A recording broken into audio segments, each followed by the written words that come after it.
Hey, here I go again, crawling down this tiny hole. There's gonna be a video where I fix this one day. Crawling back down here in this dungeon. No, it's just the root cellar.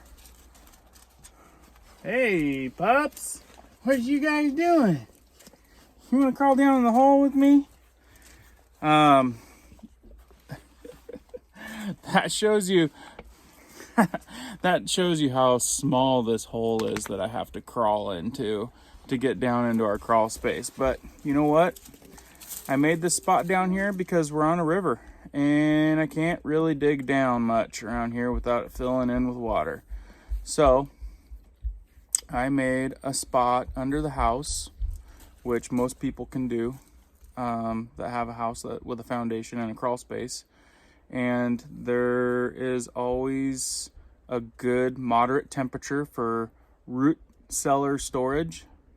So yeah, I've got this really neat little spot under the house and it works great. Unfortunately, I still have this small hole to crawl in, and I'm probably gonna end up doing a video one day on fixing that issue. So let's dive right in. Made it down here.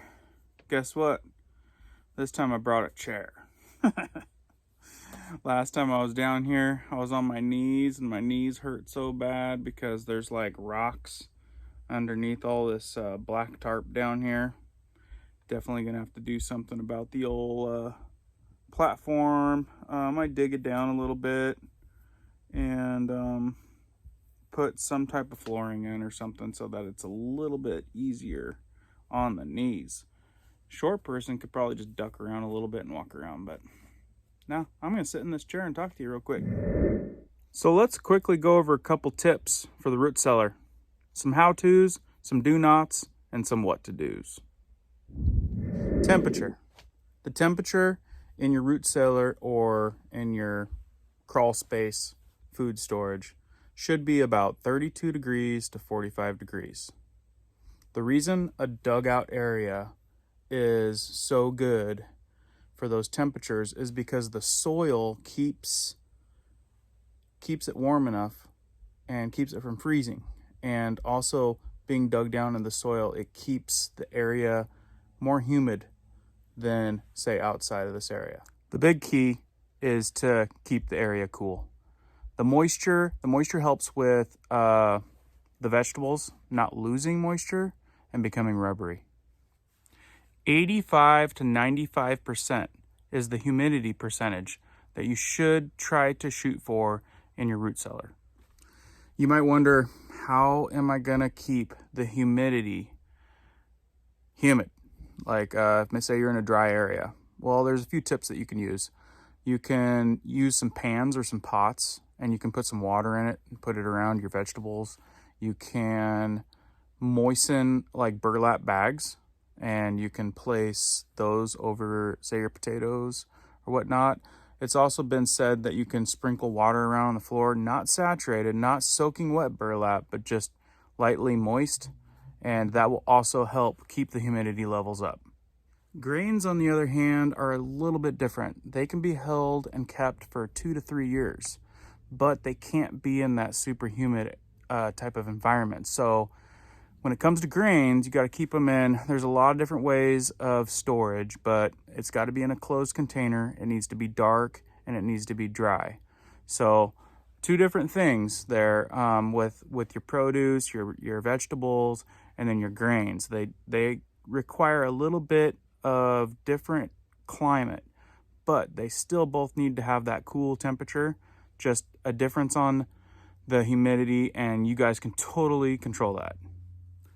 Cured meats, great to keep stored, but the key with cured meats is you want to keep them at below 40 degrees. That's kind of the big kicker there. So do keep a thermometer down there and make sure that you kind of understand what your temperatures do. Root vegetables, keep them bad boys in the ground until frost. That way, when it comes time to moving them into the root cellar, you don't have to worry about the temperature quite as much. You'll have a good sustained temperature in your root cellar, and that should work out really good. Do you clean your vegetables before you put them in your root cellar? That's a big negative. Don't do that. Cleaning your vegetables can actually do more harm, so put them guys in dirty. Another thing that gets overlooked is checking your root cellar or your food storage weekly. It's really important to check it weekly. If your guys' winters are mild, it might be a better idea to keep your produce and your vegetables in like a mulched area. I'm not sure if you guys have a dirt floor, concrete floor, what kind of floor, but if it's a dirt floor, it'll provide its own humidity and it should regulate it fairly well for you.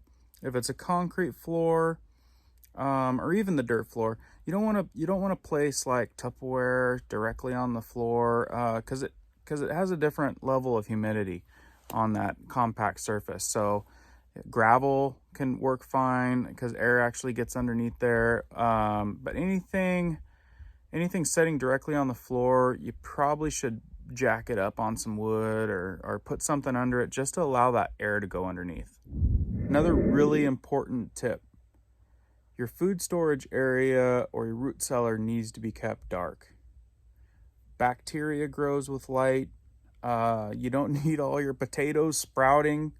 So if you've got like, say, windows or doors, you can take like some cloth or whatever and just stuff it around. If you got a window, be sure to cover that window.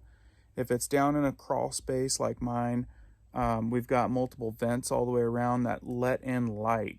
So any light that I see that looks like a decent amount of light, I'll go and stuff something in there. But remember, you still need that good airflow, so you got to be a little bit strategic with it.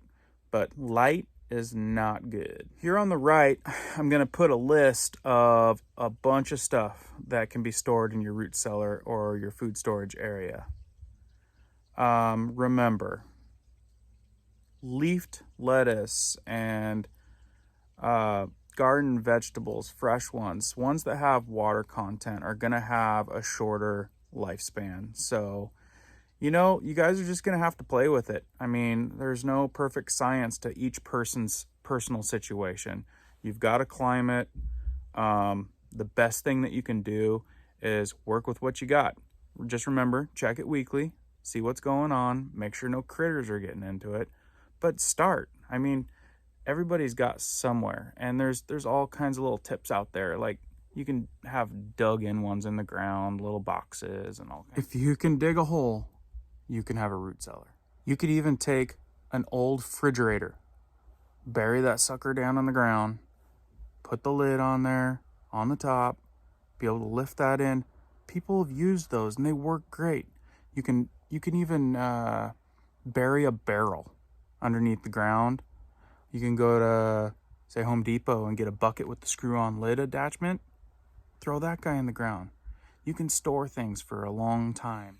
You guys got to try it out, play with it, see what lasts in your climate, see what lasts longer.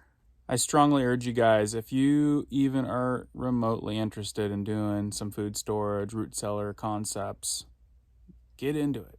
Dive into it. It's a lot of fun. And when you actually go through a winter season and you stored some food for months on end, you're gonna have a sense of accomplishment, and it's super good skills to know. That's it for this one, guys. Hope I shared some good tips. Hit that like button, subscribe, and I'll keep them coming.